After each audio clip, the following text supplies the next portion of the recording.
Hello, welcome to another edition of Premium Times Weekly Podcast. I am Titilope Fadare.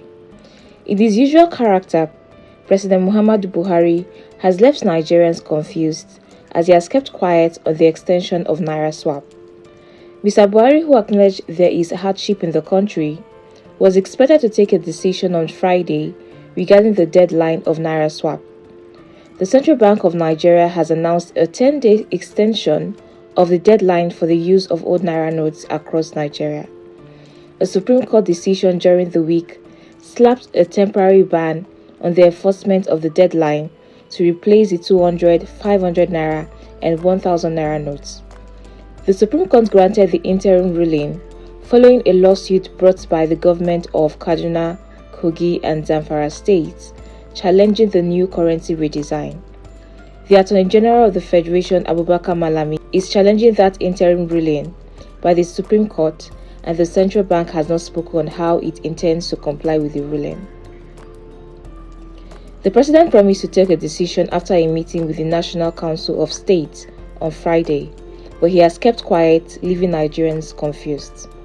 There is shortage of new naira across the country, and the extended deadline to phase out the old naira notes was on 10 February. The CBN Governor, Godwin Emefiele, admitted to the supply constraints on Friday at the Council of State meeting.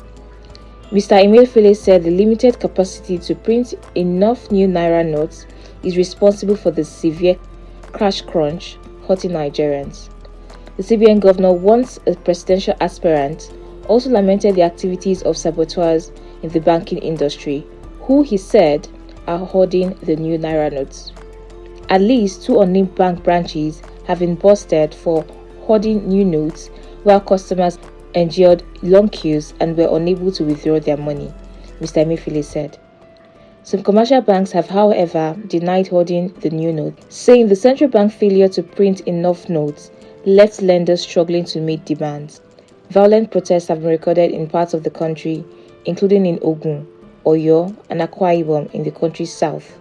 It's sad to say the least.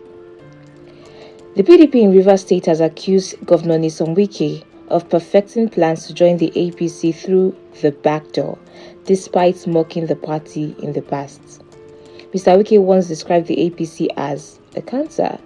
But now, Mr. Wike is said to be surreptitiously asking council chairmen in the state to canvass votes for Bola Tinubu, the APC presidential candidate for the 25 February election. All activities of Mr. Wike pointed to anti-party activity in recent weeks, but the governor has not said a word to clear the rumor. It's exactly 2 weeks until the general elections. The Nigerian government has directed that universities and university centers close between 22 February and 14 March ahead of the 2023 general elections. The directive is in response to calls by various individuals and organizations who have continued to express fears over the possible disenfranchisement of Nigerian students.